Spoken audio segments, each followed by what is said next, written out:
Okay, Bismillah, alhamdulillah, wassalatu wassalamu ala Rasulillah. So it's 7 p.m. UK time, so we shall begin on time. Jazakumullah khair, everyone, for tuning in and joining us for this webinar.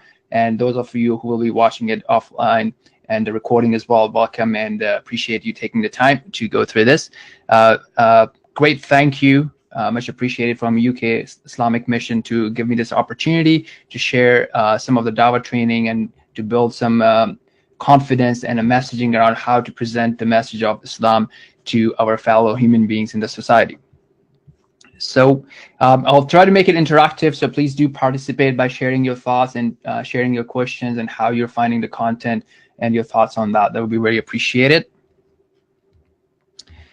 Okay, so before we begin, I have 4 gifts for you, 4 amazing gifts. So it's reported in the Sahih, in the Hadith from the Messenger of Allah sallallahu alaihi wasallam, that when a group of people assemble, remembering Allah subhanahu wa taala, 4 things happen for them. Number 1, the angels surround them with their wings. Allah's mercy envelops them. Sakina, or tranquility, descends upon them, and Allah makes a mention of them before those who are near Him. So these 4 amazing gifts are happening for us, and I would like us to take full advantage of that. And this is how we can do that. So this is a water pump. How is that different from a traditional tap that we have in our bathrooms and toilets? The difference is basically it's not a switch on and off. You don't just turn it on and the water keeps flowing in. You actually have to keep pumping it in so that you get the value, you get the water. Likewise, the more focused, the more attentive you are during the training, during the workshop, the more value you will get out of that. The value in this situation being knowledge, wisdom, facilitation, and the tawfiq from Allah subhanahu wa ta'ala, and huge amount of rewards. So whether you're live or you're watching the recording, I would highly recommend to pause and close down other tabs, put your phones on silent so that you're not distracted and you can pay attention to this for the sake of Allah subhanahu wa ta'ala, because we are here for a specific purpose. The more you give in, the more output you will have, inshallah. Great. So just a little bit about me. Why am I qualified to talk about these things? What is my experience about, giving Dawah and so on and so forth? So I've been training and doing the Dawah training course on behalf of IRA for several years now. I also focus specifically on convert coaching and how to then take the person who has taken the Shahada and then help them to actually implement Islam in their life. I do other sort of coaching, personal development, relationship coaching, and strategy via MuslimMastery.com. And I'm the local responsible person for Dawah and coaching at Abu Hurairah Center in Toronto here. As well as I work with a charity called Ar-Rahma Trust. They're based in UK, and we have founded a Canadian branch for them. And for my day job, I do cybersecurity research. Okay, so why are we here? So that's very important to know that, so that we have the same expectation, and then hopefully we can deliver value and go back with what we are here for. So my question to you is, what would you like to walk away from today's training? Like, what is it that you would like to have clarity for and you would like to have an answer for? So I'm taking a look at the chat here. Hope to see some messages coming in.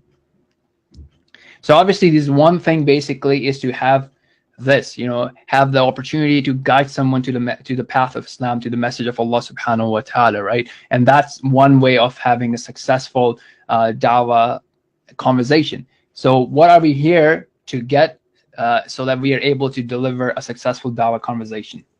Let's see if you guys have any specific thoughts. Please do go ahead and put it in the chat box.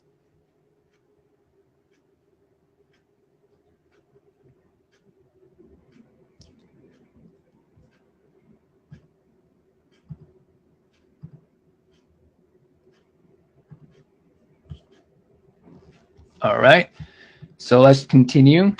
Didn't get a lot of response there.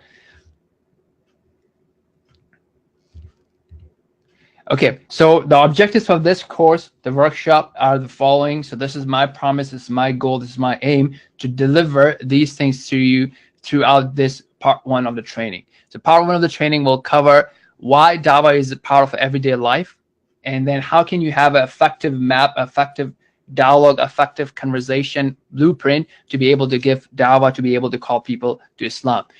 Number 3, very important, is to build confidence to talk to anyone about Islam.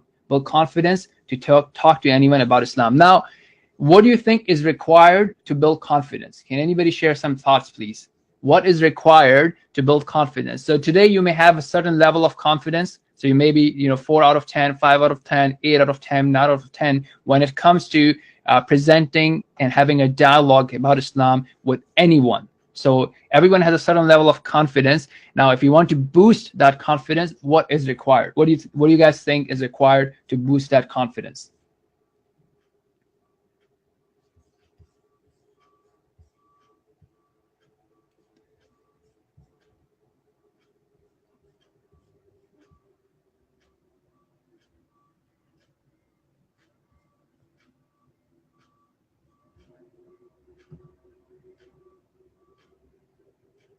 Oh, I see. A lot of you are maybe, joining via the phone call as well, so they may not be able to type in. Anyways, I'll give these opportunities. So for those of you who do want to take advantage of that, you can type it in, and otherwise we'll continue with the webinar, inshallah.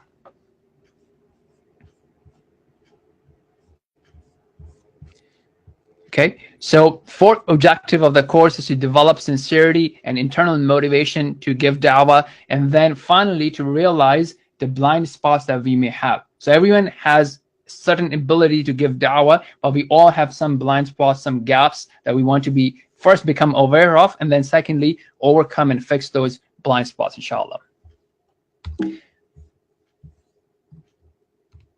Okay, so I wanted to know a bit about in terms of, okay, that's great. So somebody mentioned product knowledge will help you become more confident. Absolutely, right? So being confident about the ins and out of what you have to offer. That's a great thing that you need to know to be able to have confidence. Another thing that I would add is practice, practice, practice, right? So the more you practice, the better confident, the better level of confidence will you achieve. Now, so everyone would have some sort of different experience when it comes to their previous experience of giving da'wah, having a full dialogue, or maybe have answered 1 or 2 questions about Islam, or have maybe just said, okay, look, I don't do this because I'm a Muslim, right? So somebody has, some would have a lot deeper dialogue about Islam. Some people would have just like, okay, I don't do this in Islam, that's it. So, but in one way or the other, everyone has some exposure to telling people about Islam. Okay, so here's the outline of the course. So first part we'll cover the what, why, and the who of da'wah. Then we'll talk about some important principles, and I don't want to give them all the way right now, but this is the outline that we'll be following as we move along the training, inshallah. And that's just for part 1. The part 2, part 3, and 4 will be dealing after the shahada, like what needs to be done after the shahada, common mistakes after the shahada, the common misconceptions after the shahada, and so on and so forth. Okay, so all these things that I mentioned, will it all happen in this 1 or 1.5 hour webinar? Right? Can it all happen right now? Of course not. So what your responsibilities would be, you can achieve all these things. I don't have any doubt, inshallah, you can achieve all these things, you can master them, but you have to have some sort of responsibility on your shoulders, and that is that you have to dedicate time to practice, practice, practice. Okay, so if you just take the training, you watch it, and you don't try it, it will not help you. Because unless you go ahead and you try it, and then you may have other questions, or some of you may have already been trying and you may have other questions, and we'll take those questions and we'll have the discussion on them. And the second thing is basically the activities that are being suggested, the homework that are being suggested, please go ahead and do it.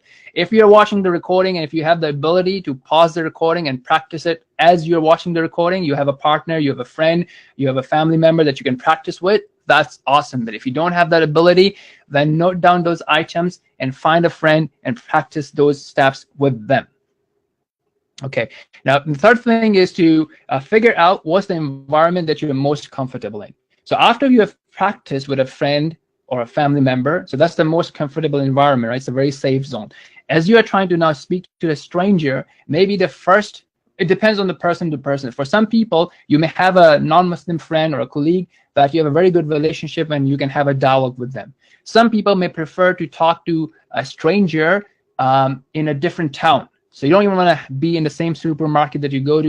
You want to go to a different town or a different supermarket and talk to people there, because that's what's more confident for you. So whatever it is, make your environment tailored to you so that you feel more comfortable in that environment. So in certain environment, if you don't feel comfortable, don't start from there. Start from the environment that you're most comfortable in. Some people are most comfortable when they are the customer. So if you're buying something, and you can have a chat, right? So for example, many people, if you're taking an Uber ride or a taxi ride, you are paying the driver, right? So sometimes it's easier to start up a conversation because you are the customer. So it really depends. Figure out what's the most comfortable situation for you and practice in that situation.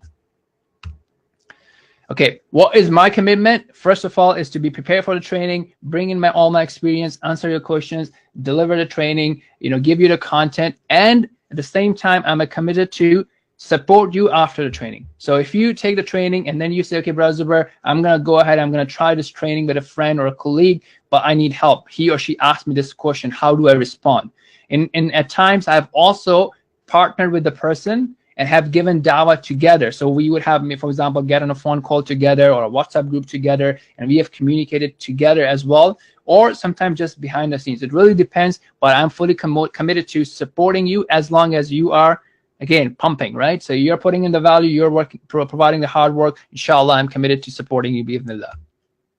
Okay, so now when it comes to dawah, especially, again, people have different understanding of dawah. From our context, the way we are talking about is basically proactive, clear dawah. We're not talking about passive dawah, right? So I'm dressed in a certain manner, it's dawah, I do certain things, it's dawah. Yes, those are means of dawah, but we are talking about specifically, clearly calling out people, and inviting them that, look, this way is the way of success, this way is the way of God. Okay, and that's a very clear call with compassion, with passion, and with intelligence, and with empathy. So Allah subhanahu wa ta'ala says in Quran in chapter 41, verse number 33. So one of the greatest things that Allah subhanahu wa ta'ala mentions in terms of speech is that Allah says, وَمَنْ أَحْسَنُ قَوْلًا. Who is better in his speech than the one مِمَّنْ دَعَا إِلَى اللَّهِ, who calls to Allah, وَعَمِلَ صَالِحًا, and he is doing righteous actions. So his actions, his manners are on the dot. There he's practicing Islam, but he's also calling others to Islam, and he's clearly having a clear Muslim identity, and he's saying وَقَالَ إِنَّنِي مِنَ الْمُسْلِمِينَ, and he said, indeed, I am of the Muslims. So it's a vital approach that we call people to the oneness of Allah subhanahu wa ta'ala. We're not debating them, we're not showing them why something is better, we're not talking about getting into this intellectual argument, but rather clearly and compassionately calling them towards Allah subhanahu wa ta'ala by our words and our behavior and our actions as well. Now, something very important to remember, that it should be holistic, right? So you should think about all different situations. So for example, people that you have influence of, people that you have trust with, are usually a very good candidate to invite. And also, it's a great responsibility for us to invite people that trust us, that know us. Because the friends that you have, the colleagues that you have access to them, I don't have access to them. You have a rapport with them, I don't. So that's very important to remember, that my family members, my colleagues, my friends, am I reaching out to them? What can I do to have a comfortable and a convenient dialogue with them where there's no pressure and nobody is offended? Now, let's talk about why. Like, why should I bother going out of my way and calling people to Islam? So it depends on basically your worldview. So I think it starts from your worldview. You have to reset, reorient, and remind yourself why you are in this world, why you are here, why are you in UK, why are you in Canada, why are you in Toronto, wherever you are, why do you exist on this earth? So one analogy that you might want to think about the world is the analogy of you being stranded or waiting for your flight on an airport. So your flight has been delayed, you're waiting on an airport. Airport is big, there's a lot of different opportunities. You can do trade, you can buy something and then sell something to them, you can make friends, you can have relationships, you can do a lot of different things. You can just go and have fun at the airport. It's a really massive, big airport, and you can do a whole bunch of things. And you're waiting for the announcement of your flight. You're waiting for that announcement, flight such and such is ready to basically to board. And then that's it, and then it's time for you to take your flight. That's one example for you to think about how you will be using your life, just like a traveler would use the time that he or she has at an airport. But when their flight calls comes in, then you have a destination, right? So you have a destination that we have in this world, which is the next destination of grave. So grave life, you can think about it, either you're traveling business class, because that's not the journey, right? The airport is not the destination, you're still in journey. Then you have transit. How will you move from the airport to your destination. Okay, and that's the life of your grave.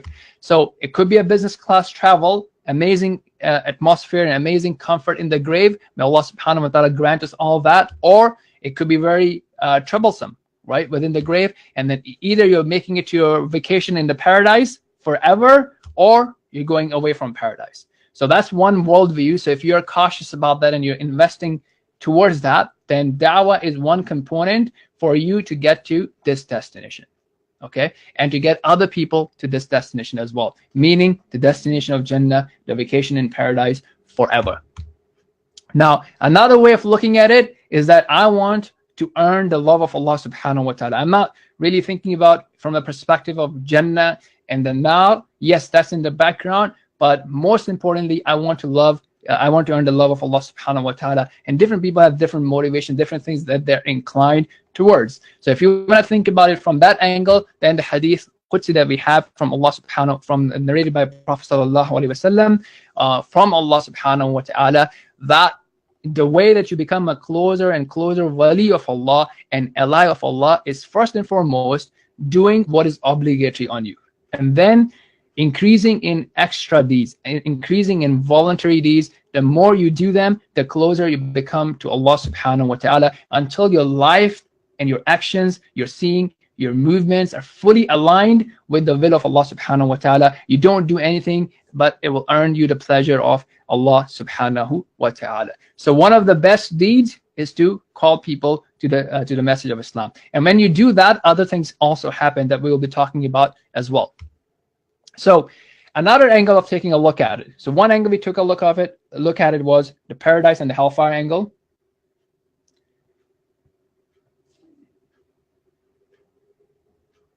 Is da'wah meaning in what, not a verb?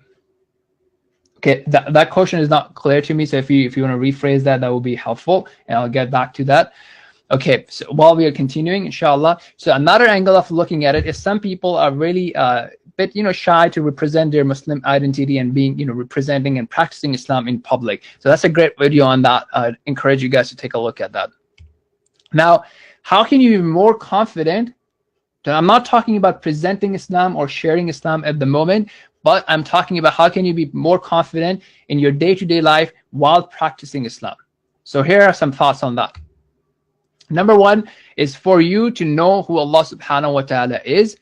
Why are we here? What are Islamic values? What is Islamic worldview? The more confident you are on those things, the more confident you will be to practice Islam, as one of the brothers mentioned here, to know the product.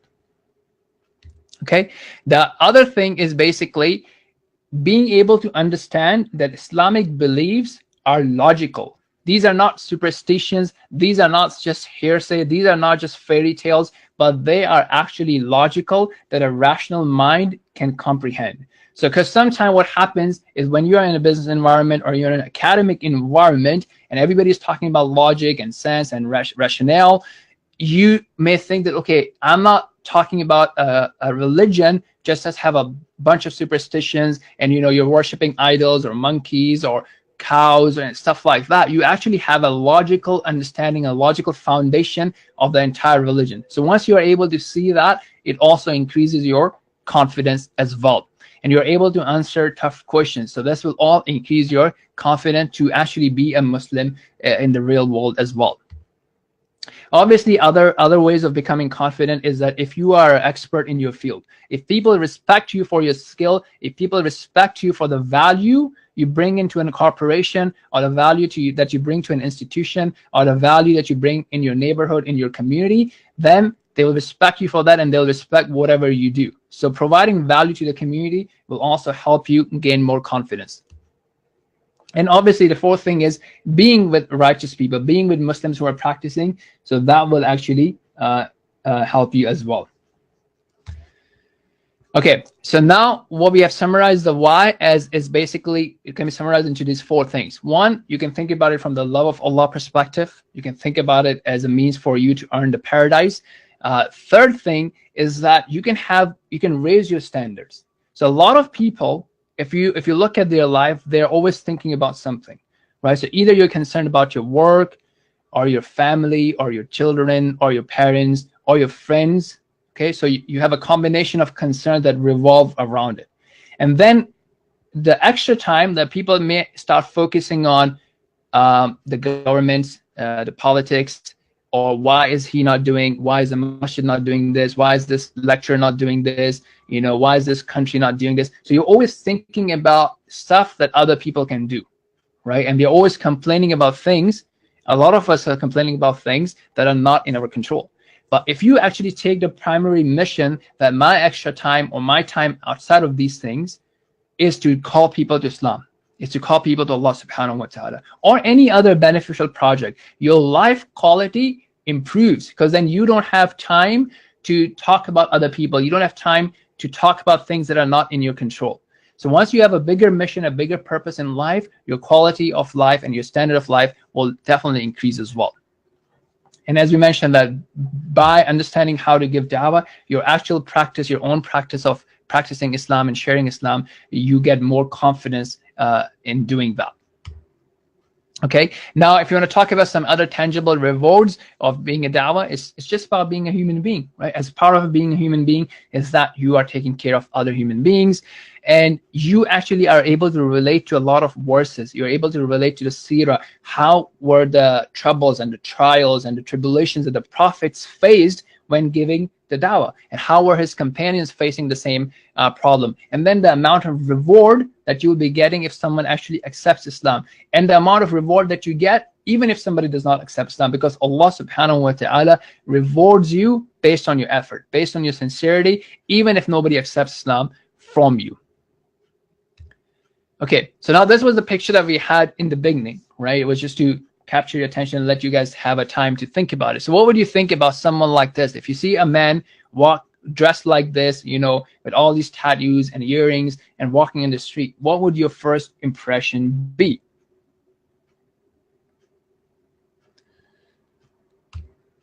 Right, so this is Abdul Malik.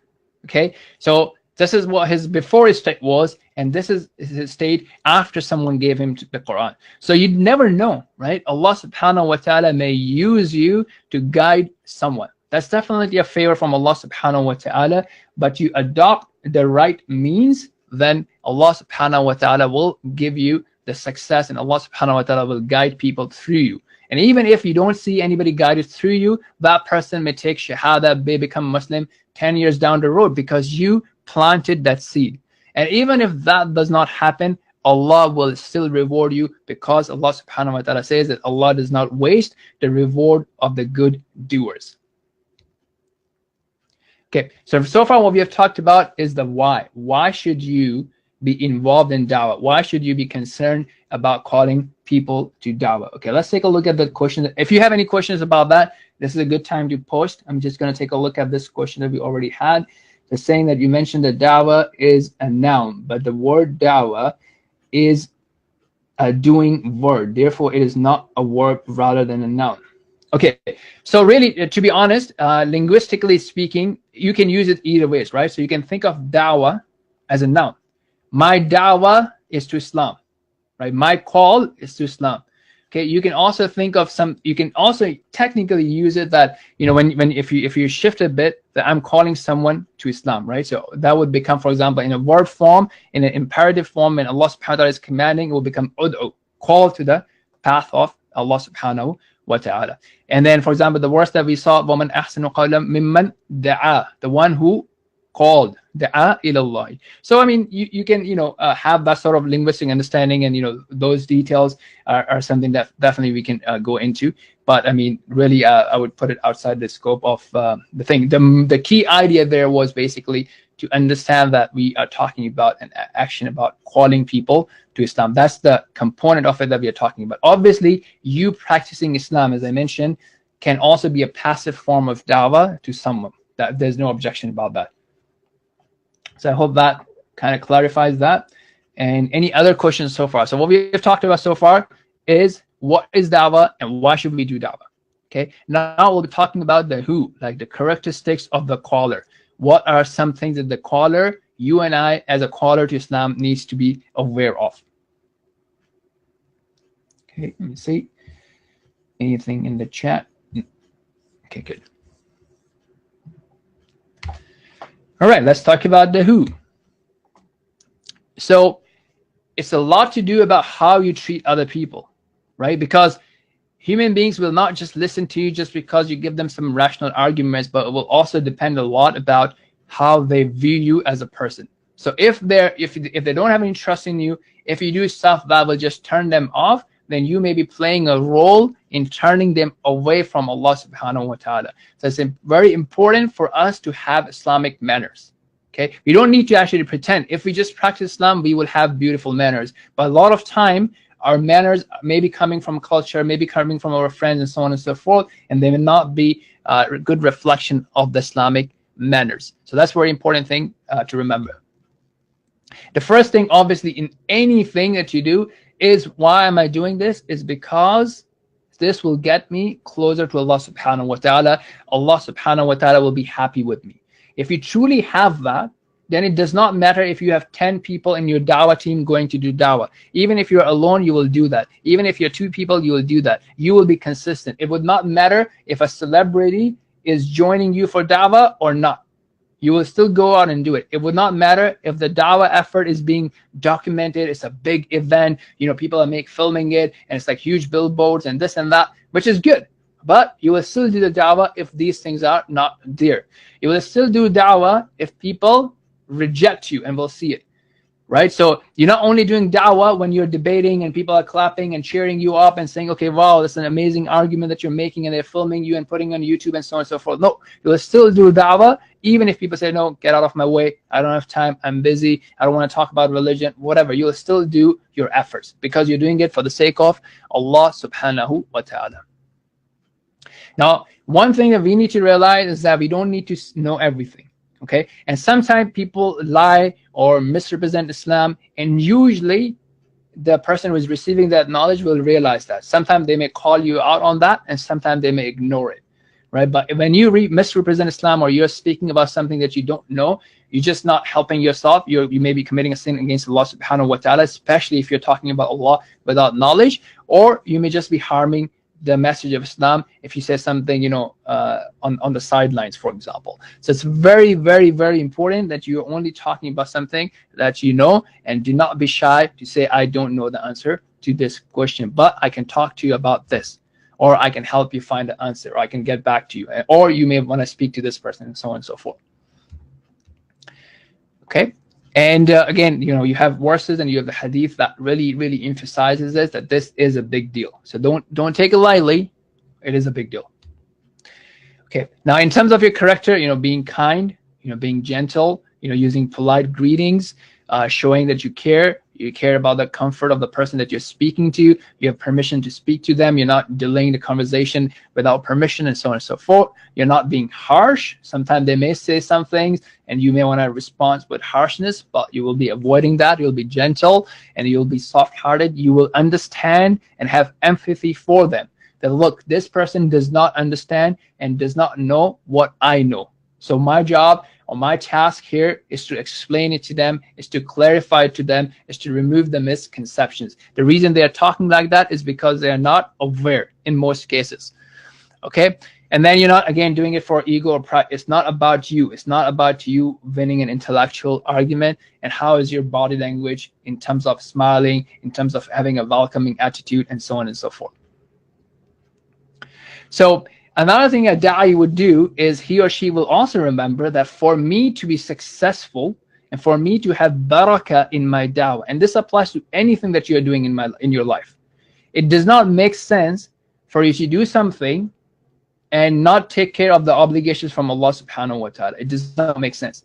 It does not make sense for you to do something, a lot of public activity, and not have private time with Allah subhanahu wa ta'ala. It does not make sense for you to, like, you know, start losing your prayers in the masjid if you're used to doing that, or your extra prayers, or your Quran, or your dua time, your dhikr time, just because you're too much into public now, right? So in fact, that private effort that you do, the private worship that you do behind the scenes, will actually help your public work as well, by putting in the barakah from Allah subhanahu wa ta'ala.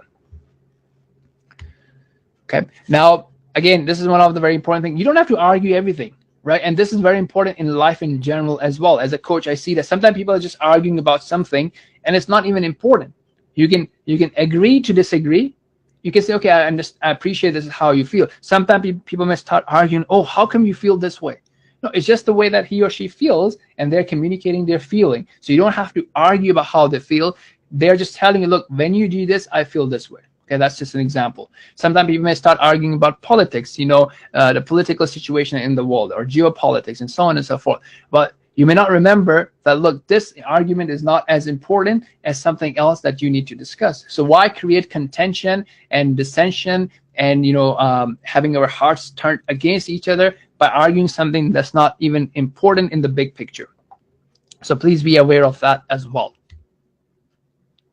Now, also another thing is, like, when you're talking to someone, you want to be talking to them at a level that they can understand. So you don't want to bring something that is beyond their comprehension.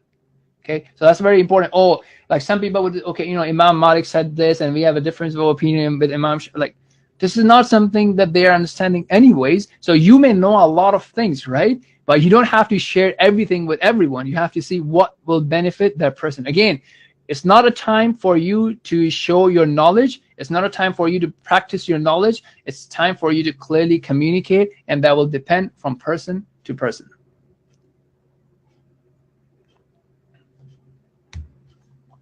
Okay, obviously this is a word that we put out. It's something that we don't support, and none does any other organization supports, and that is to avoid extremism. Okay, so we're not forcing a religion, forcing a way of a way of Islam to anyone, but rather it's a call with intellect, with compassion, with mercy. Okay, all right. So now another very important thing is safety. Safety for whom? Safety for the caller, because right now we're still talking about the who, which is the caller, the you and the I, the one who is calling other person to Islam. Even though we care for them, but in general, we should not be caring more for them than our own selves. Yes, we have to be selfish. I want to get to Jannah first, and I don't know if I'm going to Jannah. I'm hoping to go to Jannah. I'm trying to go to Jannah, and that's why I'm calling you to Jannah. But doesn't mean that I am safe from going to hellfire. So I have to take my safety gear on as well. Like, for example, if a bicyclist is riding a bicycle, he or she will wear a helmet. When you're walking on the street, you're not wearing a helmet. You may wear a different vest if you know that you will be in dark zones and you want people to notice you and not harm you. Or if you're driving a car, then you'll be using your seatbelt. Likewise, there's some special things that you need to do as a da'i. So remember that sincerity is not an easy thing. It will keep getting affected. Okay. Sometimes people are challenged by fame. Sometimes it becomes about wealth. Sometimes it becomes about women, and so on and so forth. Another very important thing that also happens when you are a da'i and you're a lot into the da'wah scene is becoming desensitized about certain sins. Sorry. So when you're talking to a lot of non-Muslims, or you're developing new Muslims, they may be committing a lot of sins that you were not used to, that you would not have even talked about or heard of, or you're not even be casually talking about it. But because of you working with those people, you may have to start ignoring a lot of things so that you can focus on Tawheed and then establishing the Salah. So while you're doing that, if you don't have a righteous company to hang out with, if you are most of the time you're hanging out with people who are not Muslims and maybe committing those even major sins, okay, but those are not a priority for a new Muslim. Right, so let's say if a new Muslim or a non-Muslim is involved in zina, right? You may be hearing about it. He may be talking about it. She may be talking about the boyfriend, or he may be talking about the girlfriend, and so on and so forth. And you'll have to put them aside because you're calling them to something more important, which is Tawheed and Salah. And it wouldn't be like, okay, you need to get rid of your boyfriend or girlfriend, because that's not the priority at the moment, right? But so you're talking about it, you're listening about it, you're hearing that as an example. Or that person may be only praying once a week, right? So you may start thinking, oh, I do a lot of things. I don't need to read my extra Quran. I don't need to do my extra nafil. I don't need to seek knowledge, and so on and so forth. So it's very important for you to be with people that you can look up to in terms of their external practice. And, because Allah knows best what's inside, but from the external practice and from what you and I can see, it's important for us to be in good company so that we don't get desensitized to sins, and we are seeking and spending time in us seeking knowledge so that we don't get confused. And that's the third point, which is being confused. So if you think about any sport, right, or if you think about any business, or if you think about any competition, there's always someone who is beyond your league, So now you have two options. Either you can work with people who are at your level or below your level, and you can work with them. if you encounter someone who is like 10 times, 10 times more complex than what you are. So you have two options. Either you have to start studying so that you have that complex mind to be able to talk to that person.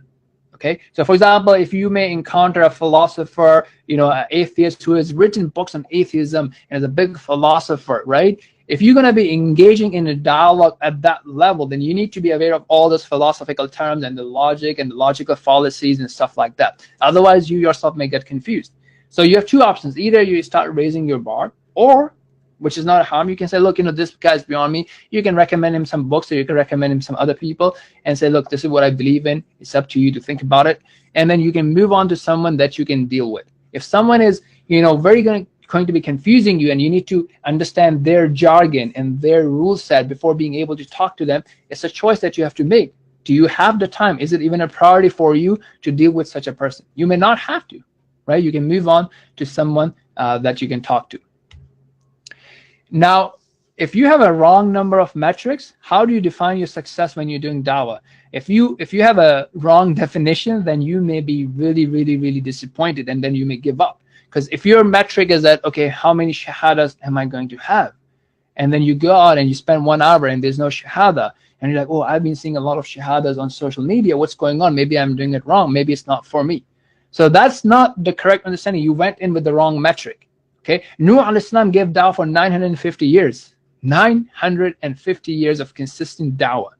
So it's not about how good you are that will reflect the people accepting Islam, because guidance is from Allah subhanahu wa ta'ala. So your metric could be how consistent you are in your efforts. Are you learning, and then are you preaching consistently?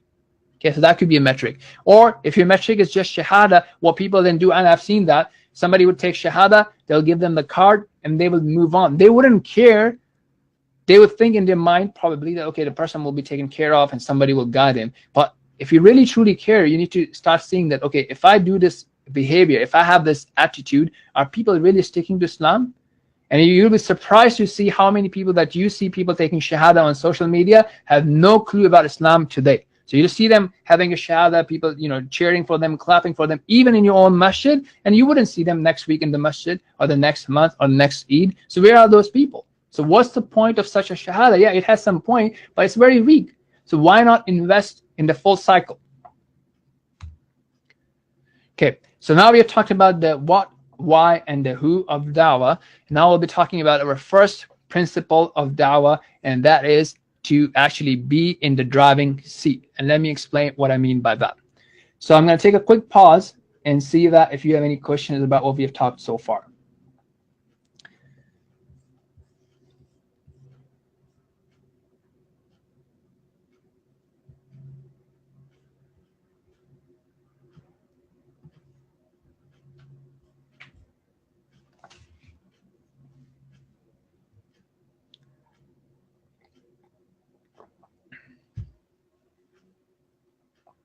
Okay, I don't see any questions.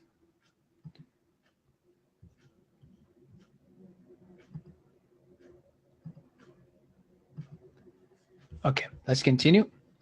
So that's the number one principle.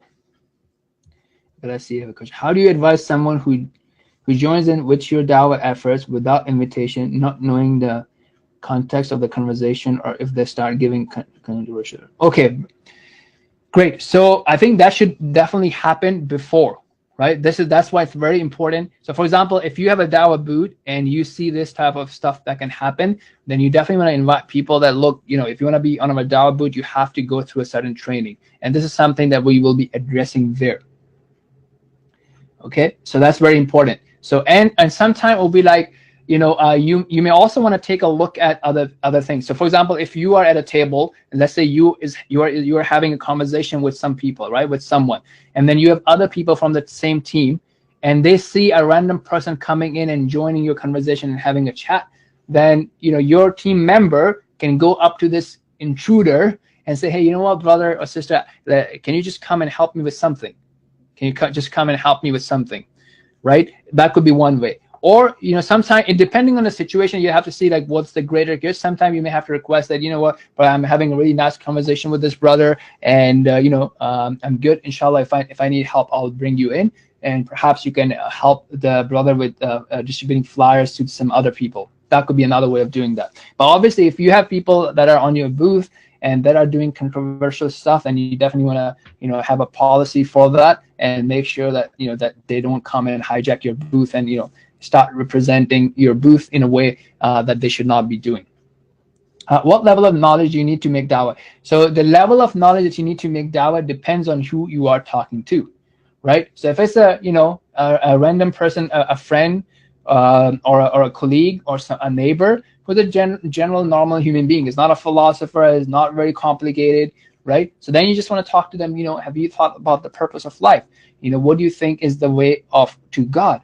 Do you want to have a chat about God? I want to share, and we'll see these things. So for example, I think this is good enough to have a basic conversation with anyone, because the basic thing that you can do is, I want to share with you what I believe in and why I believe in this. Okay, now it's up to you to recognize if it's the truth or not. And I will also share with you. So if you see point number 8 is, how do I know what I believe in is true? So you can just give that message to them and let the person think about it. Another way of doing dawah would be to basically, hand out a pamphlet or hand out a book and say, hey, please have a read about it, and then we can, get together for tea and some biscuits and have a chat about it, right? So it really depends on who are you giving dawah to.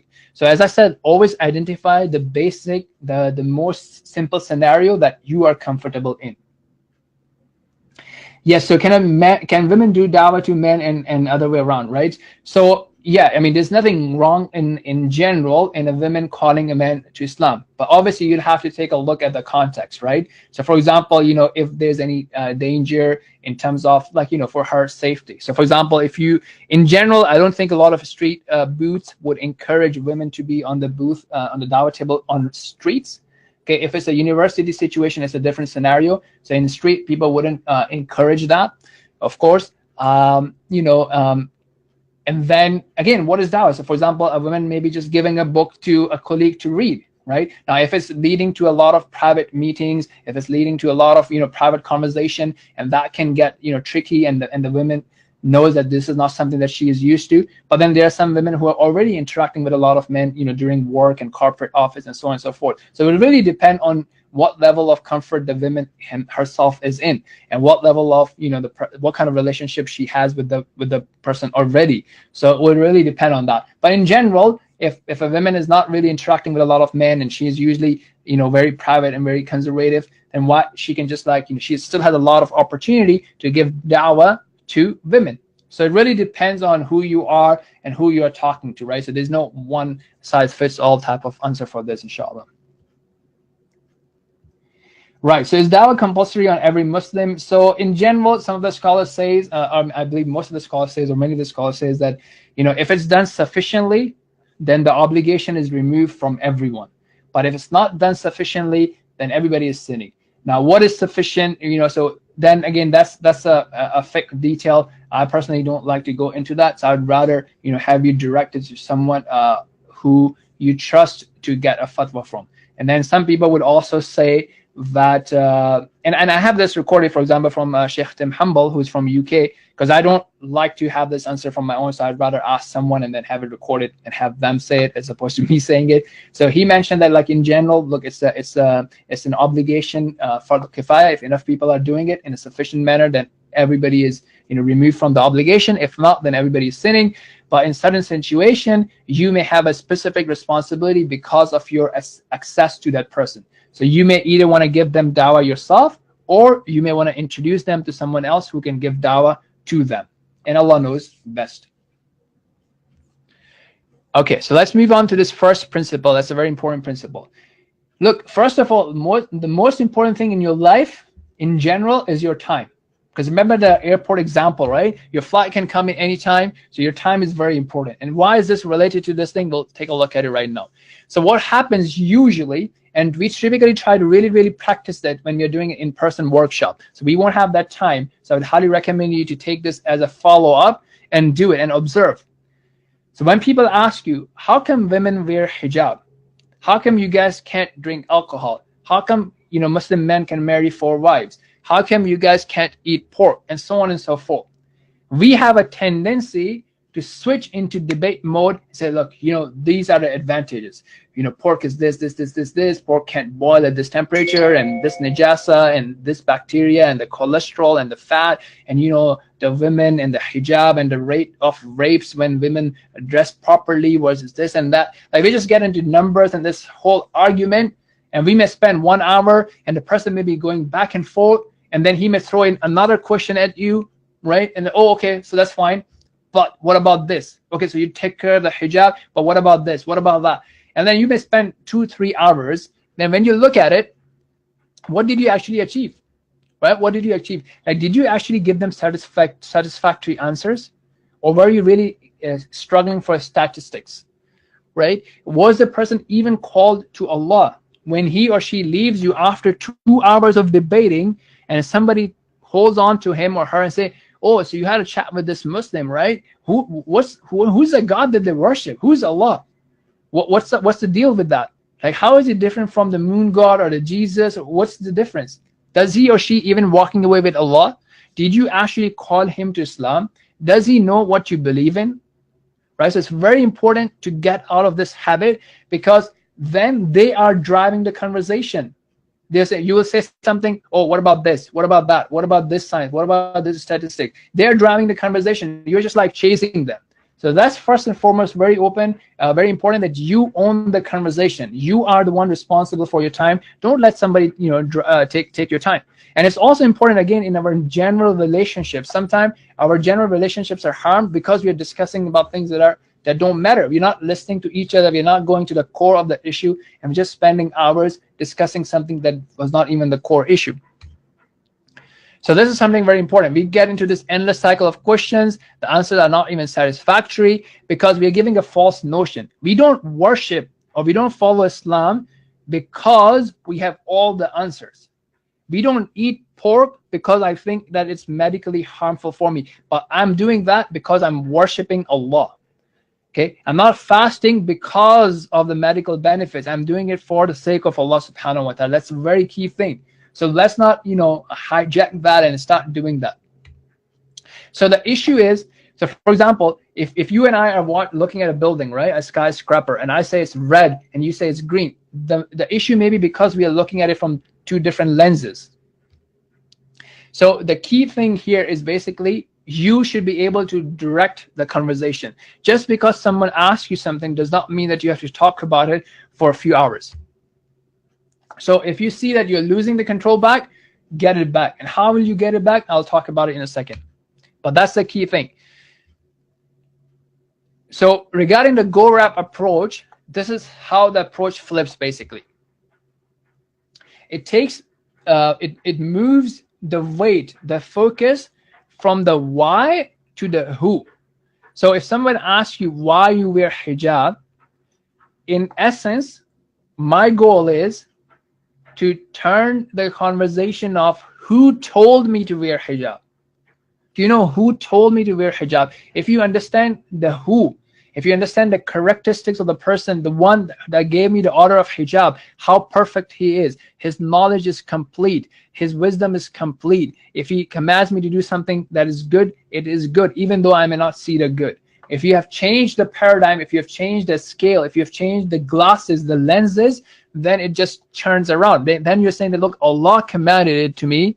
Allah knows everything. I don't know everything, and I'm doing it to serve Allah, for the pleasure of Allah, because of my trust and love in Allah subhanahu wa ta'ala. And here are some benefits that I see from this ruling of Allah. But these are some benefits that I see. It does not mean that I can see all the benefits. And we'll talk about all this thing. But the key thing, the key idea is that I am driving the conversation. I want to talk to the person about Allah. I don't want to talk about the person about the why pork is bad, the medical research. I'm not calling them to the medical research. Medical research can be wrong. There could be contemporary, there could be confrontation in the medical argument. Somebody can say this, the other person can say this. It's a matter of debate. It's an open dialogue. So I'm not calling them to one particular research. I'm calling them to who Allah is. How do I know that this command is from Allah? How do I know that the hijab is from Allah and not a man-made cultural thing?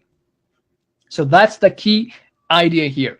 And as you can see that, this is the way that the Prophet of Allah, Ibrahim alayhi salam, was also calling his companions in the prison. So see, now he's doing dawah in the prison. They ask him something, and he will satisfy that, but then he directed their attention towards something bigger, and that is the worship of one Lord, Allah subhanahu wa ta'ala, as you can see here on the screen. So the idea behind the Go Rap approach is that you are basically helping them realize that you believe in the existence of God. And here are some reasons for the existence of God. And then you believe that that God is one. And then you believe that that God, from his perfection, from his justice, from his mercy, he actually sent down a revelation for you in which there is guidance for how you should behave and how you should not behave. And part of that is, hijab or pork or alcohol or whatever, right? And that revelation was taught to us by a prophet, and that's why you do this. So now this will not tie into the call to him or her to accept that God and the guidance from that God. So that's basically the key argument, right? You're not rationalizing it, right? So because you can always have false rationale. So look at Shaitan, right? He started the first rational argument, or why should I prostrate to Adam alayhi salam? And he came up with an argument. That was a very weak argument, but that's fine. He came up with an argument. But what he forgot to focus on is, who is this order coming from? It's not about what you are created from, what Adam is created from, but who is this order coming from? Okay, so now again, we're not trying to give you a script for you to use. What we are trying to do in this whole presentation is give you tools, is to give you one methodology and approach. And as you practice more and more, you'll build your own style. The key is not to stick to this style, but the key is to understand and start practicing. And as you learn, you will build your own style. And obviously, Go Rap is not the only way that people come to Islam, right? That's one thing. You can have a Go Rap dialogue. You can start this question: does God exist? Is God one? Is there a revelation from God? Which is the revelation from God? Is Quran a revelation from God? Is Prophet Muhammad sallallahu alaihi wasallam a prophet of God? So you could have these things that you discuss with someone, and that may ignite them in the light of faith, or they can come to it by observing other Muslims. They can come to it by the self-reflection, and there are different ways that people come to Islam. Nobody's saying that this is the only way that people come to Islam. So right now, the key takeaway that we have is that we are focusing on the who. We are calling to Allah. We are not calling to the stats. We are not calling to the why. We are not calling to the medical research. Now let's practice how we would do it. There's two ways of starting a Dawah dialogue. One is active and one is passive. So let's talk about those.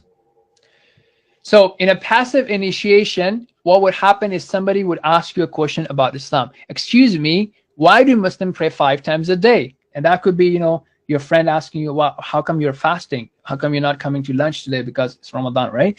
Or it could be you're at a Dawah booth and somebody comes and asks you a question. The first thing is obviously you're being polite, you're shaking hand if it's not an opposite gender and so on and so forth. You're introducing them, you're thanking them for asking this question, and then you say to them this or something similar to this, that look, to understand why I do that, you have to first understand the concept of Islam. Do you have a few minutes for me to explain it to you? So once you have that agreement, then again, what you have done is you have taken the steering wheel back, and now you will be driving the conversation on the Go Rap chart, for example. So that's one key thing. This is how you need to switch. If it's a passive thing, you switch, you get the steering wheel back with politeness, with appropriate conduct, and then you take it over. Okay, so what you're doing is basically, another thing you can do is you can break the pattern, right? So somebody say, oh, how come Muslims don't eat pork? So you can throw in another twist to it. It's like, okay, if someone eats pork, does that mean that he or she cannot be a Muslim? If someone drinks alcohol, does that mean that he or she cannot be a Muslim? Muslims have sins, for example, right? So you're not saying this, but you're throwing this question. Do you have to be doing that for you to be Muslim? So if someone says, how come Muslim men can marry 4 women? Do you know Muslims don't have to marry 4 women? Someone can be Muslim even if they're eating pork. Someone can be Muslim even if they're drinking alcohol. Someone can be Muslim even if they only have 1 wife. Someone can be Muslim even if they're only marrying people who are 20 years older than them. So what's the big deal? So that means that this is not something, a necessity of being a Muslim. So let's talk about what Islam is. Do you have a few minutes to explain Islam to you? When you say something like this, they may be shocked and like, okay, that you broke their pattern. So look, it's not even a big deal. You don't have to have 4 wives to be a Muslim. You don't have to, avoid alcohol to be a Muslim. It's not the essentials of Islam. So let's talk about the essentials of Islam. Let's talk about what Islam is. Okay, now some other people may come in and they may say, okay, you know what, I just want a yes and no answer, right? No, tell me yes and no. So then you can break that pattern by saying that, look, every question cannot be answered by yes and no. What is your name? Yes or no. Have you stopped beating your wife? Yes or no. So not everything can be answered by yes or no. I appreciate you taking the time to know about my religion. So let's do a proper dialogue about it. Let me tell you what my religion is about. But now if somebody comes in and say, something really, really crazy, I heard you guys want to kill our babies, you probably don't want to say that, okay, for you to understand this concept, because in that sense, you're kind of accepting it that, yeah, we are about, killing babies. So he said, no, of course not. We don't do that. And I appreciate that you clarified it from the source. Let me tell you about what actually Islam is about. Do you have a few minutes to talk about Islam? Now, if somebody comes and say that, okay, how do you know God exists? So now he's talking about something that we definitely want to talk about. So we're not going to say, oh, for you to understand this, I have to, that wouldn't make sense. Like, absolutely. Then you can actually start getting into the go wrap after having that initial agreement that we will talk about. Okay, so the idea is basically what I want you to do is, we can't do it right now on the webinar because of the time limitations, but that's a takeaway homework for you and for those of you who are watching the recording, is to now practice these 2 things. Okay, this is what I want you to practice. Number 1, pick a line. Okay, let's say if you're doing active initiation, right? Somebody's just walking by, or somebody's in the coffee shop or in the elevator, and you want to pick a line to have a dialogue. Okay, there are different lines that you can pick, right? Hey, do you want to talk about the purpose of life? Do you want to talk about, what would bring eternal happiness? Do you want to talk about how to get to paradise? Do you want to know anything about Islam? Do you want to talk about God this afternoon? So something that you can pick, right? And now somebody would say that, instead of saying it in a question form that they can easily say no to, you probably want to say, let's do this, make an offer. Let's have a chat about God over coffee. Do you want to make an appointment for me and you to meet up for coffee or tea and then have a chat about God and the deeper purpose of life? So you're putting in an offer, okay? Now, another way of doing it, and I just was watching something from an ex-FBI negotiator, and he mentioned a very important point, is that sometimes, people are very used to saying no. So if you say, okay, do you have a few minutes to talk about? No. So very used to saying no. So you can break their pattern, and then you can reframe your question that if they say no, it becomes the answer that you're looking for. So you can say, hey, is it really a bad idea to spend 5 minutes to discuss the purpose of life? No. Let's have a chat about it. Good, right? So you can play around with these things and see what works for you. Now, so what I really want you to do is realize this thing as well. Every no gets you closer to a yes. So what I really noticed sometimes is that we would go on street dawah and after dawah training and everybody's so pumped up and they go and they get this first rejection, say, hey, do you want to talk about God? Let's talk about God. Is it a crazy idea to talk about God? And the person just walks away or says something, strange to them and really walks away. That really shatters a lot of people, okay? And then people are like, okay, then they're not approaching anyone. So that's something I think we need to practice. So what I would like to tell you, think about it. If I was to tell you, you go on the street and you have a chat with people, everybody that does not talk to you and walks away from you, I'll give you $10, or for you guys, 10 pounds. Okay, what would happen? Right, our mindset will be changing now. But imagine if Allah were to give you $1,000 or 1,000 pounds, right? If Allah were to giving you 700 Ds or 70,000 Ds for your effort to talk to that person who walked away. So the task right now is to do 2 things. It's for you to practice 3 things. Number 1, find a partner, a family member, or someone after this workshop, or pause the workshop if you're watching the recording and do it right now, and interchange and do the practice. Very, very important to do the practice. So one person would ask the other person, hey, how come you Muslim don't drink alcohol? It's so fun. Okay, and then the other person will do the switch. He's not going to talk about the statistics and the medical reasons for not drinking alcohol. He'll switch and get the agreement to talk about Islam, basically get the steering wheel back. Then you want to do another practice in which there's an active initiation. Somebody just like, hanging out at a coffee shop or going by a booth, and you want to stop them and have a chat, or you want to invite a colleague for a chat. So you want to have an active initiation where you are going out and inviting somebody to talk to Islam. And when you do that, you will have two outcomes. One, you will practice somebody saying, no, don't have time for that. So you want to start practicing and being used to hearing no. Okay, get used to, get comfortable in hearing no. And then the fourth scenario will be the person will say, yeah, let's have a chat about Islam. So you want to practice all these four scenarios. So after the call, or you're watching the recording, pause it and go through all these four scenarios. Please, it's super important. Unless you practice, you won't feel it. Okay, so you want to practice all those four scenarios. Now, when you have this agreement, okay, tell me about your religion. Now you want to do something very important, because when you're talking to them, they won't be understanding that, oh, because Quran said so. You can't say, oh, alcohol is haram, brother, because Quran said so, right? Because they're not accepting Quran to be a revelation yet. So you want to say, okay, our argument will use common sense and logic and common understanding to understand what we are talking to each other about. So for example, it's common sense that nobody would cut a board like this. It's against common sense. You don't have to have a legislation or a constitution saying that this is stupid, right? This is against common sense. Everybody can see that. Nobody would cross a road blindfolded. It's against common sense as well. So the premise, the basis, the foundation of our argument will be using common sense. Then the person will say, yeah, that makes sense. Okay, now we'll move forward. So before you move forward, let's understand what is our goal. Our goal is not to intellectually smash them. That's not the goal. Our goal is to show to them that our religion is based on logic, it's based on rationale. It's not a superstition. So what we are actually trying to do is we are trying to awaken their fitrah.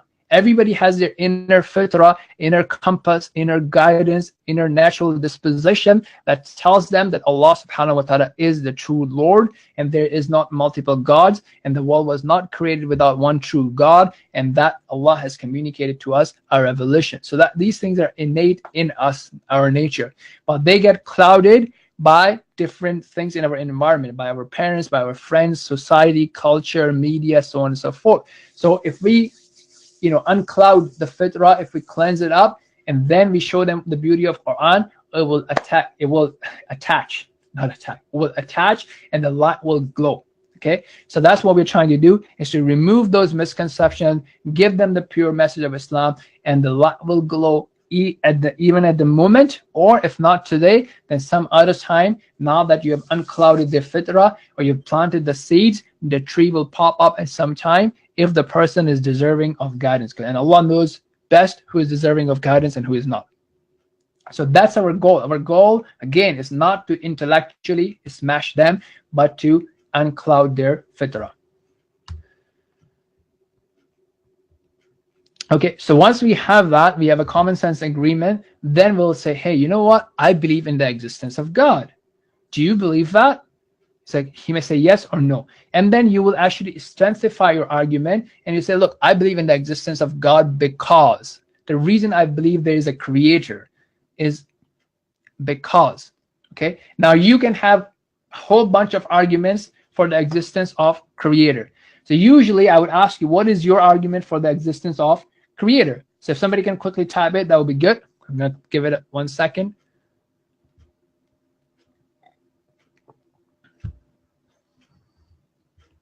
So you may use this example, right? So you may have a cell phone in your hand. Let me grab mine. I'm not going to check my message or email. So say, okay, look at this cell phone, right? Do you think that this came into existence without any designer, without any planning, without any architecting, right? So if we would not imagine, expect it for this thing, this piece of device, how can we expect that for the entire world? Okay, if you want to go deeper, you can say, look, this has this, lens, right? Now, Google and Android, they are working on this technology to basically be able to take a picture, okay, then recognize who the picture belongs to. And, they're really putting a lot of effort. Now, imagine our eyes and our brain. If I see my mother or my father, my husband, my wife, I can see them. There's a lot of reactions that are happening, and my brain can tell me that, hey, this is your wife. Right? Just imagine. So how can all this exist without a designer and creator? right? So because of that and many other reasons, I believe that there is a creator. So look, going back, what you're establishing so far is you're not saying that you're not trying to prove it. You're not trying to get the person to believe in it, but you're saying, look, this is what I believe in, and it's logical, and here is my reasoning to believe in that. Does that make sense to you? Do you see it to be a logical thing? The person may say, yeah, I believe in it too, or they may say, I don't believe it. If they say, I don't believe in that because blah, blah, blah. So you say, okay, that's fine. You don't have to believe, but you see why I believe in it. Do you see my evidence for believing in it? Because you do want to still have that conversation and carry on. Okay, so you have basically, what you have done so far is you have done some unclouding, and you have showed it to them that, look, I believe in the existence of creator, and here is one reason. And you can have 10 other reasons, and those are very famous and common out there. But the point is, to have this architecture and to have this framework, you only need one reason for now. Okay, so now you can even say, look, Allah subhanahu wa ta'ala says in the Quran that, look, how do we come into existence? Okay, this is chapter 52. Allah says, Allah gives you a few possibilities, that either you're created from God, right? Or you created yourself. That doesn't happen. Or you're created from something else, right? So again, if you take this notion of you being created from something else, and then you keep going up, up, up, up, up, up, you eventually get to a point where you will get to this one creator who initiated all that. Okay, so again, you can use these arguments and say, look, this is why I believe in the existence of a creator. It makes sense to me. It is logical. It is based on common sense. Boom, that's it. So now you've talked about the existence of God. So do you want to pause here and see if you guys have any questions about, if you're understanding the structure, how we are taking the steering wheel back, how we are getting an agreement on using common sense, and how we are basically turning the conversation and our approach. We're not debating on a point, we're just explaining a point on why it's logical for us, and then we are moving forward. So let me know if that makes sense to you. I would appreciate if you guys can just type yes, especially those of you who are on the computer, and if you have any questions about it so far, let me know.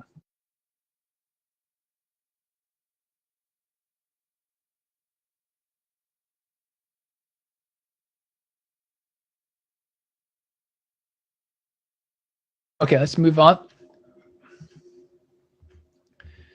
So then I will talk to them about the oneness of God. Say, furthermore, I believe that there's only one final, one complete creator that created everything. I don't believe in their multiple gods, and here are some of the reasons. Okay, because it doesn't make sense for me for there to be two prime minister, two heads of the state. It does not make sense for me to be there two creators, because there will be a conflict, and the one who wins will have an upper hand. And if nobody wins, then it's an imperfect creator, because he or she cannot even execute his or her own will. So it does not make sense to me. Therefore, it has to be a one creator.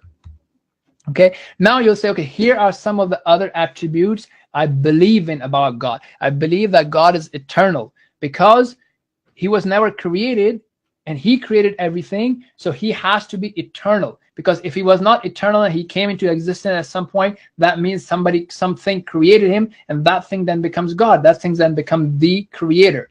Okay, then I know that he is transcendent. He's not part of the creation. He's above and outside of the creation. Like, for example, if you create a computer or you create a robot, you don't become a robot or a computer. You're separate from the computer or the robot. He's self-sufficient. He does not need me for his existence.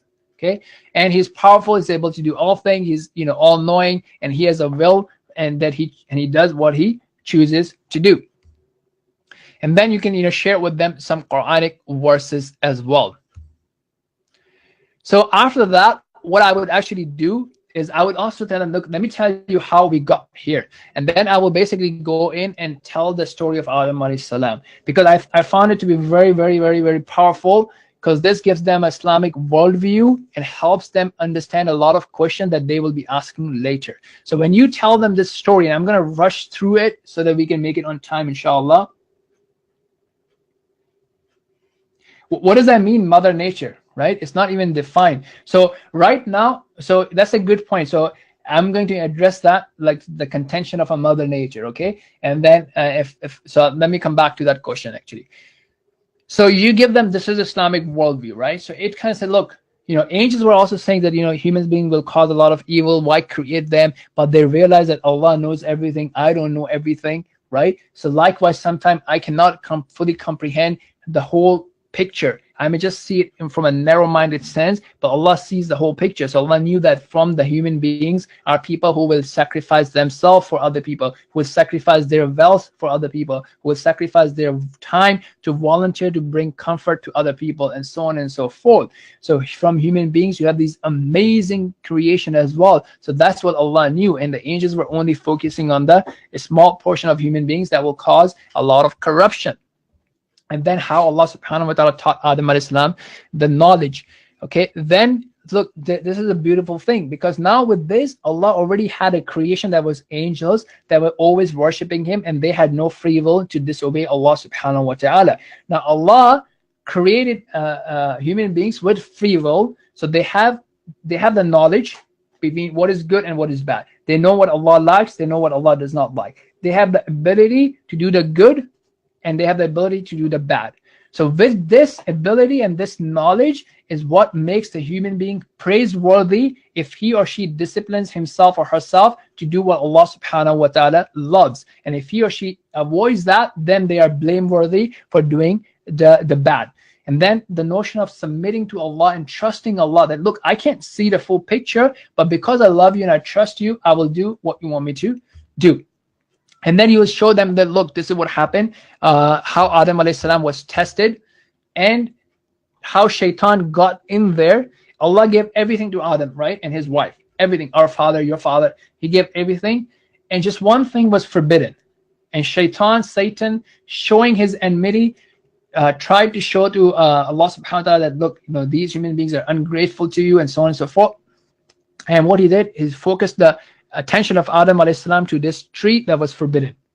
Okay, and he made false promises. He made false promises that, look, if you eat from this tree, you'll live forever, you'll become like angels, your kingdom will never perish. Just false promises, right? And he does the same thing to us, and Adam alayhi salam fall into it. Okay, but what he did after that, he was sorry about it. The reaction of Adam alayhi salam was that he was sorry, he sought refuge, he sought forgiveness from Allah subhanahu wa ta'ala, and Allah forgave him. And that's our belief. We don't believe that we are being born with a sin, because it does not make sense for God to punish someone for someone else's sins. Everybody is responsible for their own actions. So we came here, and look, this is Islamic worldview, that if you then follow Allah subhanahu wa ta'ala, as it says in this verse, if the guidance comes to you, if you follow the guidance of Allah and you don't go against it, then you will have no fear, no grief, because you're going to be going to that final destination, the paradise we talked about. And if you don't do that, then it's your choice, and then there are consequences of that as well. So this is the worldview that you want to share with them.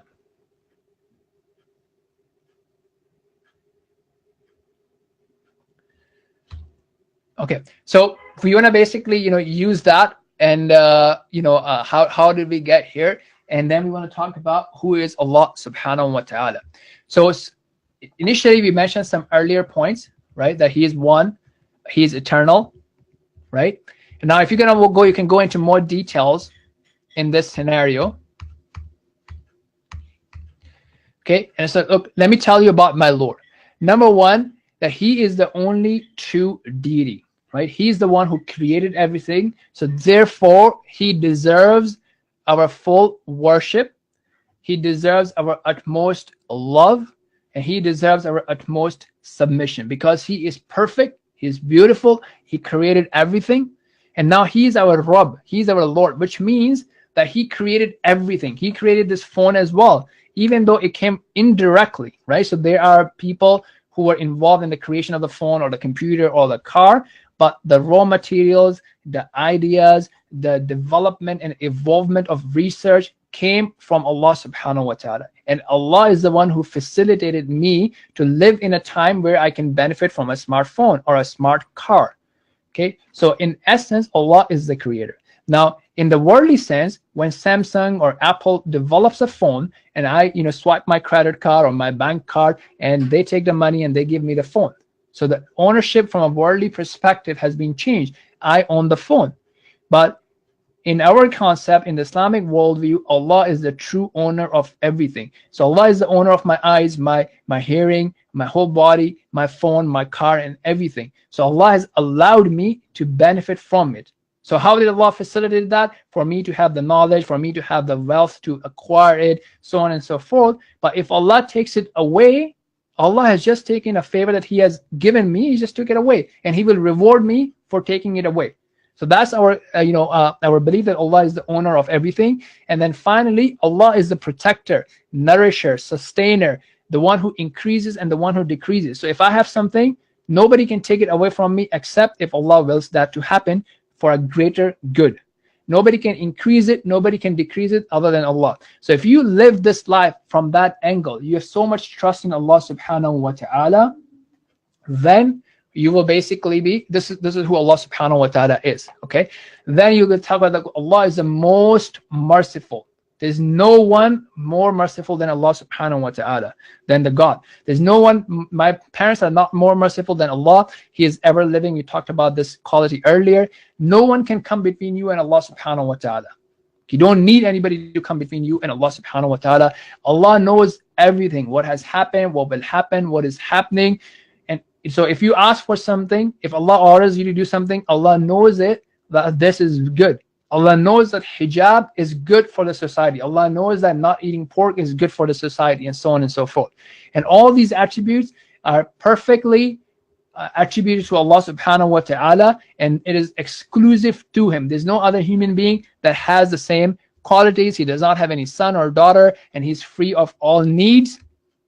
And He is the most powerful, and He has two types of will. And this is something very important to distinguish as well, because the concept of evil will come in, right? So one will is Allah decrees something and it happens. Okay, nobody can prevent it. So for example, Allah has chosen you to die on a certain day. Regardless of how many medical doctors gather around you, they cannot save you. That's something that will happen. The day you were born. Okay, if somebody has to be sick today and be healthy tomorrow, whatever, these things are very, nobody can change that. Now, there's other things that Allah likes to happen, but Allah does not enforce on you. So Allah would like everyone to pray 5 times a day. Allah will like everyone not to drink alcohol. Allah will like everyone not to eat pork. Allah will like all the women to wear hijab. But Allah will not enforce it on you. Allah will give you a choice. If you love me, if you want to submit to me, if you want to trust me, then you do it. If you don't do it, I'm not enforcing it on you. Okay, so that's what we call the legal will. Allah wants it this way, but this is a test for you. This is a test for you. If you choose to do it, you are appreciated, you are rewarded. If you don't do it, then you have committed a sin. If Allah wants, He can forgive you. If Allah wants, He can punish you. If Allah wants, He can punish you in this dunya, and hereafter He can partially punish you. And Allah knows best, because it will depend on His justice, His mercy. Maybe you will repent and Allah will take it away from you. So this is our understanding of who Allah is, and He is the completely just, and everything He does is not random, has a wisdom behind it. So I will mention that, and then I will say something very important. I'll say, look, this is my understanding of God. Okay, so if you and I believe in the existence of a creator, okay, you go on a drawing board and you draw and you type and you describe a creator, and you cannot come up with a powerful, more complete, more wise God than the Islamic understanding of God. So that's something that I would also highlight at this point. And then I'll say, look, what we have established so far is why I believe in the existence of God, why I believe in the oneness of God, and these attributes of God. And then I'll say it makes sense to you, and then we'll move on. So what we will do is we'll cover those things in the next webinar, inshallah, so that we don't rush through it, as our brother advises. Now let's take a look at your questions, inshallah. So people say Mother Nature. What is the answer of Mother Nature? So what is Mother Nature, right? So what they're saying is that it just happened automatically, right? So that's what usually people means by Mother Nature. They're just like putting it in a black box, right? We are saying that no, someone actually designed it, someone actually planned it, and this is our belief, right? You don't say that Mother Nature created this phone. You don't say that this came in, from nowhere, right? So even if you want to talk about it statistically, if you want to talk about common sense, if you want to be consistent about your worldview, if you don't say that this phone came from nowhere, you shouldn't be saying that the human being, the entire planet came from nowhere. But that's fine. you can still continue to say that. What I'm saying is this is what I believe in, and here are my reasons. Now you have to go back and see if that are stronger reasons or your reasons are stronger, right? If this makes sense to you or that makes sense to you, right? I'm just trying to show you what I believe in and why I believe in, why you should consider believing in. That's the objective, right? Okay, so that was that question.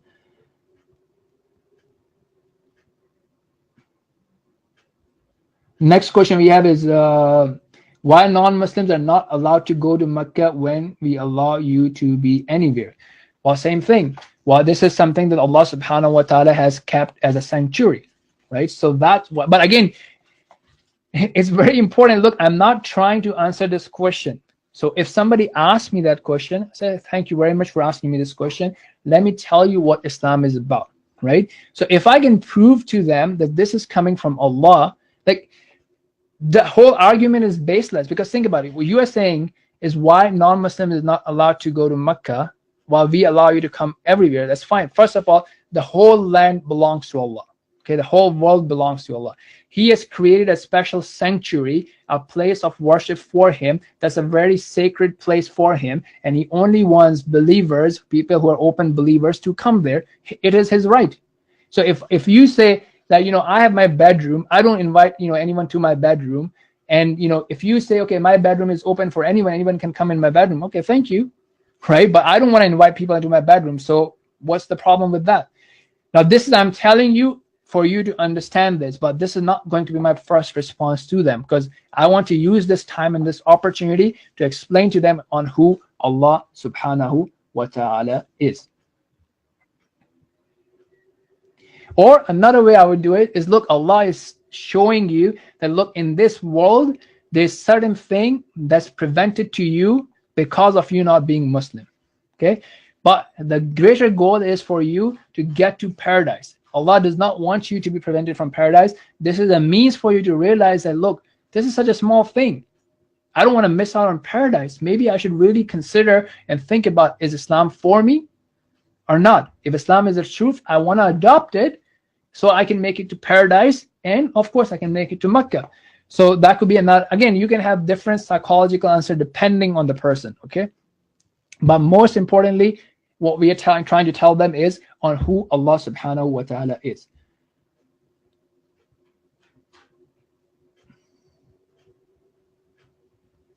Should we use Allah is most loving as the term love is used more? Yeah, definitely, right? Allah, I mean, Allah is most loving, right? So the love of the love from Allah subhanahu wa ta'ala is the most perfect form, right? But obviously Allah subhanahu wa ta'ala does not like certain things as well, right? So yes, I would encourage the use of love, and I would encourage the use of doing something to earn the love of Allah subhanahu wa ta'ala, and as a means of your submission to Allah because of your love for Allah. So we want to definitely balance that. Look, that's why even when I was talking to you guys about why you should do dawah, I said, look, you can have this, you know, tangible things of Jannah and hellfire, or you can say, look, because Allah is so perfect, I love him, and I want Allah to love me more and more, so I want to do more and more, and I want to use dawah as a means of earning the love of Allah subhanahu wa ta'ala. So definitely love and a spiritual aspect should not be neglected. When the earthquakes come, okay, good. So this is something that we talk about. So the idea of that is, look, first and foremost, this world is temporary, okay? Everyone has to die. Our worldview of success is two things. If you make it to paradise, you're successful, okay? And if you think about, if this is the worldview, right? Now, when the earthquake comes in, couple of things happen, okay? There's different things happen, or any sort of evil comes in, any sort of painful event happens in the society, different things happen. Number one, there are people who are wrongdoers, who are disobeying Allah, who are harming people, as well as who are going against the rights of Allah subhanahu wa ta'ala. Some of them are wiped out, okay? So some trouble is removed from the earth. That's a good thing. Another thing that happened is that this should serve as a warning to other people who are doing the same thing. The third thing that happens, it gives an opportunity to the slaves of Allah to stand up and be more charitable to give and to sacrifice their wealth, to sacrifice their time, to bring comfort to other people. The fourth thing that happened is some people that may be wiped out, or they may get killed, or they may get, could be children or innocent people. So if they are good or they are upon good, yes, it's painful for them to leave this world, but there's a lot of stuff that happens metaphysically that we can't see. And from our belief is that those people will actually be going to paradise. So what is better, man, to live in this world for 60 years, 70 years, go through the ups and downs of life and then making it to paradise? Or someone to just live 5 years or 2 years or 3 years and boom, making it to paradise? What's better? Okay.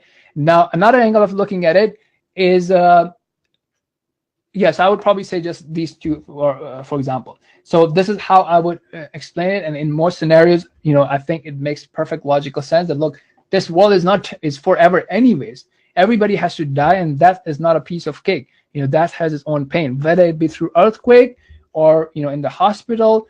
I mean, is it any better? So for example, someone can argue that, someone who just, died in an earthquake in an instance and, went into to paradise is actually much safer and much peaceful than someone who stayed in hospital for 5 years or 3 years and went into coma and came out of coma and went into a vegetation state, or went into a state where they can't even walk, or they had dementia, or they had other issues. So what's better, right? So it depends. Like, if you have a very narrow worldview, and if the success is only dependent on how long you live here, how much you enjoy the world, then yeah, it doesn't make sense. But if you have a full picture, then it makes sense. All right, any other questions? Because we have a few minutes, we do want to respect that, and we'll end at I believe your 8:30. So if you have a few questions, we can do that. You will get the recording, you will get the slides, and use this time to cover up what we have talked about so far. And next week we will inshallah cover revelation and prophet, fruits of worship. How do I know what is the truth? Invitation to shahada, the common challenges, reservations, and questions. So I think we'll make this part of the next webinar, and we'll talk about any questions, any comments and feedback. Maybe you guys have some other tips or some other ideas that I would love to hear from you as well. And then on week 3rd, we will inshallah start the new Muslim mentoring aspects of thing and the post shahada stuff, inshallah. All right, so let's see what we have. I'm just going to run through the slide quickly to use that minute, and then see if you guys any questions that come up, inshallah.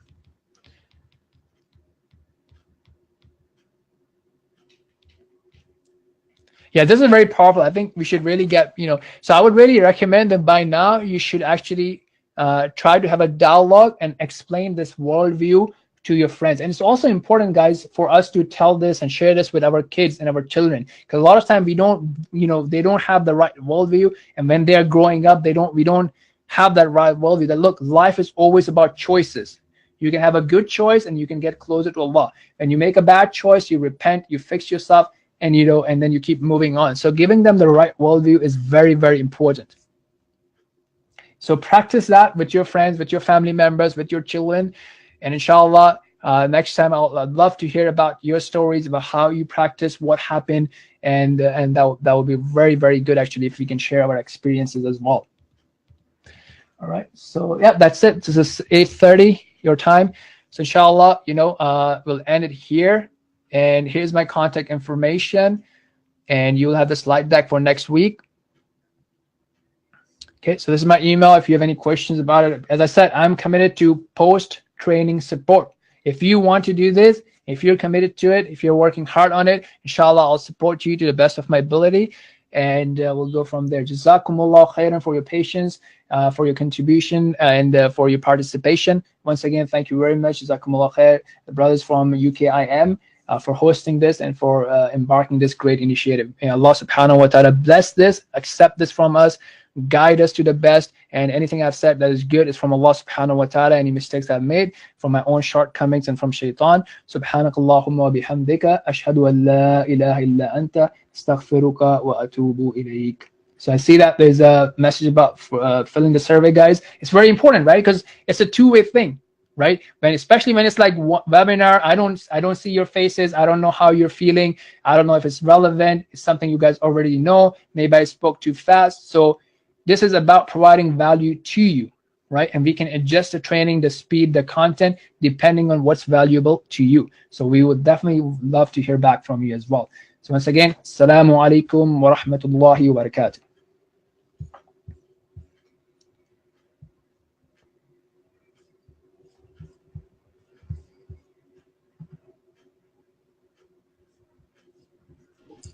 Assalamu alaikum, Brother Zubair. Jazakallah khair for that. MashaAllah. May Allah subhanahu wa ta'ala reward you in abundance. Ameen wa iyyakum. Inshallah ta'ala, same time, same place, next week, inshallah. Is that right? Yeah? That's correct. That's correct. Okay. Inshallah. Yep. Okay, wonderful. There are some other questions here, but inshallah, we'll deal with them next week, inshallah ta'ala.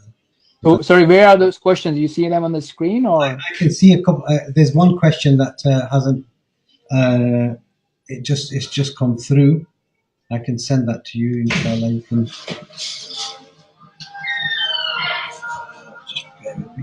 Okay.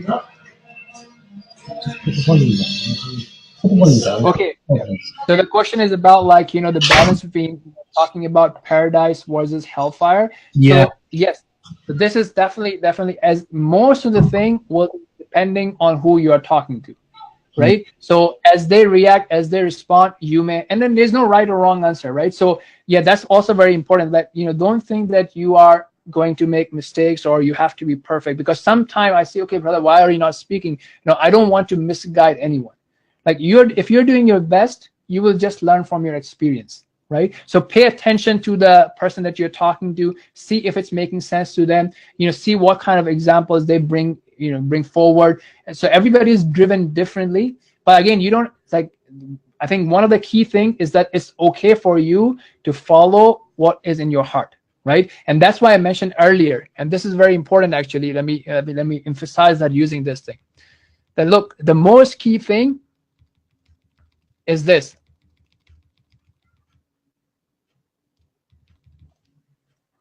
Second, that Allah subhanahu wa ta'ala will guide you, right? And that's why we're saying that, look, you know, commit to worshiping Allah, commit to having a stronger relationship with Allah, and Allah will put barakah in your da'wah. So Allah will give you the ideas. Allah will, you know, inspire you to what to say next. And it's not about what you say as much, because, you know, you have to do your best. The reason I'm saying this is some people would say, oh, I don't know if I should say this or that, and they may get too cautious and too worried that they may not take action. So it's important to do it, and you will learn over time, and there's no right or wrong answer. There's no right or wrong answer. In general, you should have a balance, but what you emphasize more depends on the person that you are talking to. So this is the point I wanted to make, that look, you're not going to be doing it alone, right? So the more you depend on Allah, have trust in Allah, do your best, and Allah will guide you and have the right sort of combination come from you as well. So that's a good question to think about, but don't let these questions distract you from not doing it. Okay, so we have to be excellent, but we don't have to worry about being perfect, because perfection is only from Allah subhanahu wa ta'ala.